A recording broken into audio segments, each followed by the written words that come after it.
I know so many people who live in their own world, won't budge, won't change, won't hear a word, because the truth is that they like the things the way that they are. Well, that attitude won't get you far, 'cause if you ever want your life to change, you gotta do something, maybe even deranged, you gotta do something a little bit different.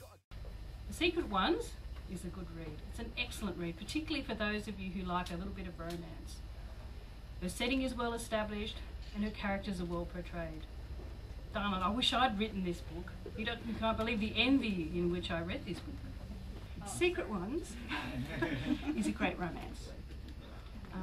Maggie is a talented, sassy heroine. Lucas is an intelligent, flawed hero with a dark past. There's great sex.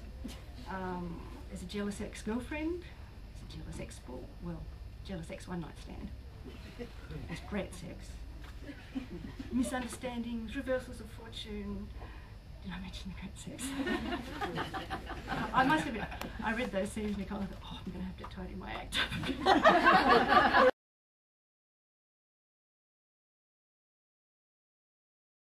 She ran down the corridor and stopped in the open doorway. A huge beast towered over her grandfather. She recognised it as a Fupera, a medium-level beast that was even stronger than its size warranted. It was 7 feet tall, slender and whip-like, with a pointed chin, nose and teeth. Its skin was grey with an oily sheen and pulled tight over the long muscles in its thighs and arms. A sour smell of overboiled cabbage wafted from the room. As she watched, a thin extension of an arm flicked out, lashing her grandfather and, thanks to the burst of power behind it, sending him flying across the room, crashing into a bookcase. Heavy texts cascaded down on the crumpled old man. She stepped into the office, lifted her hands, and sent a bolt of power, an energetic dark pink, toward the creature. The power hit the Fupera and sent it sideways, crashing into the wall.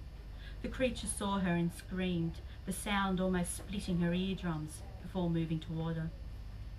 She sent another bolt, this time to hold the creature. It halted.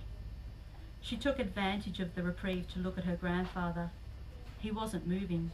Blood dripped from a wound in the side of his face, and his arm wasn't straight where it should have been. How could that have happened? He was 6th order.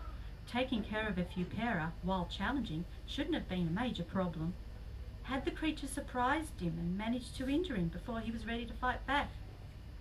Her concentration wavered, and the Fupera pushed through her hold and continued toward her. She gulped. As a 2nd level godder, she didn't have the skills to fight a beast this powerful. She prepared to send power out to hold it again, but the Fupera lifted one arm and swung at her. She flew through the air, back out the door, and crashed into the wall on the other side of the hall before hitting the floor.